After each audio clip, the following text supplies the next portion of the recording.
Listo, que ya está grabando. Dale, dale. Saludos, ingeniero Samuel Pazmiño. Yo hablaré sobre los de generaciones de los derechos humanos. Las, las tres generaciones de derechos humanos. El reconocimiento legal de los derechos humanos ha tenido una larga historia. Algunos derechos han sido incluidos en las leyes mucho antes que otros, pero que solo han sido aceptados después de largas luchas sociales. Por eso podemos clasificar los derechos en grupos, a lo que se suele denominar las tres generaciones de los derechos humanos.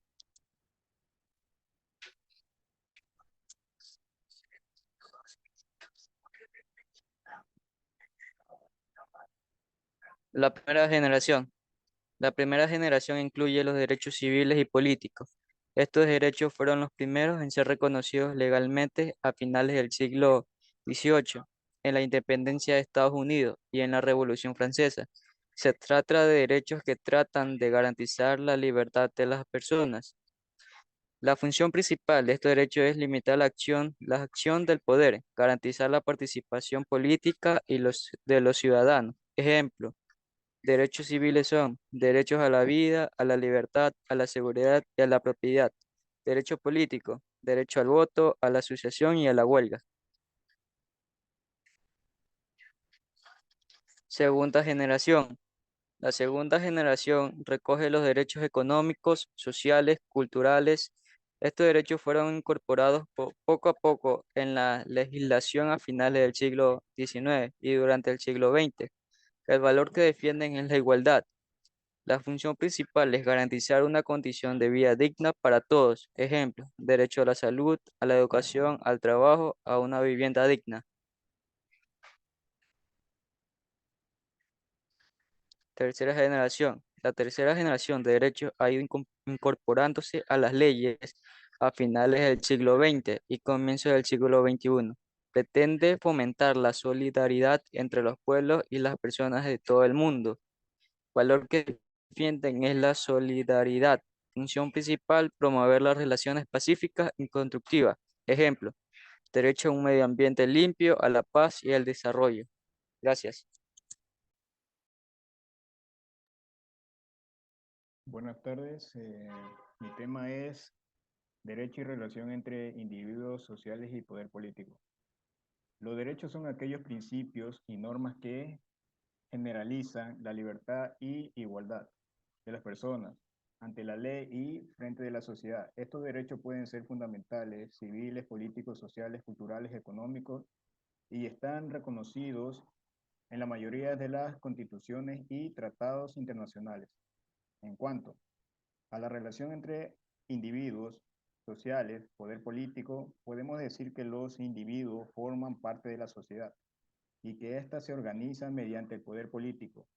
El poder político es la capacidad que tiene el Estado para tomar decisiones y aplicarlas en el ámbito social, económico y político. La relación entre el individuo y la sociedad se basa en el respeto a los derechos humanos y en el cumplimiento de las normas y leyes establecidas.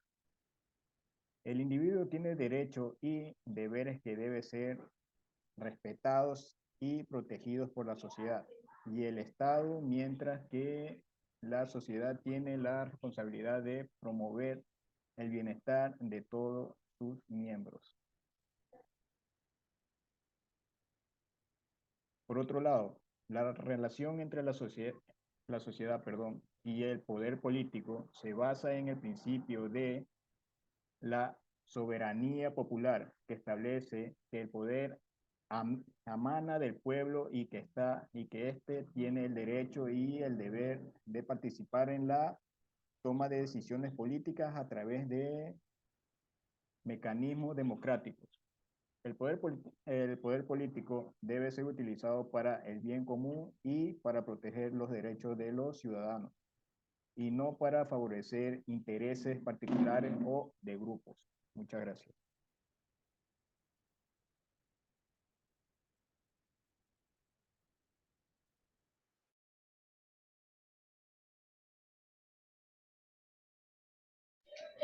Buenas, licenciada, mi nombre es Roxana Santillán y voy a poner contexto histórico de surgimiento.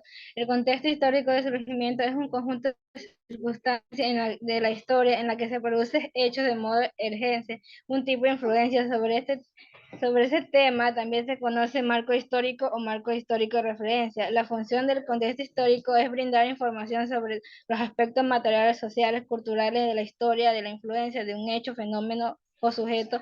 En fin, también hay un fenómeno que se estudia en un eje de influencia en el contexto histórico. Gracias.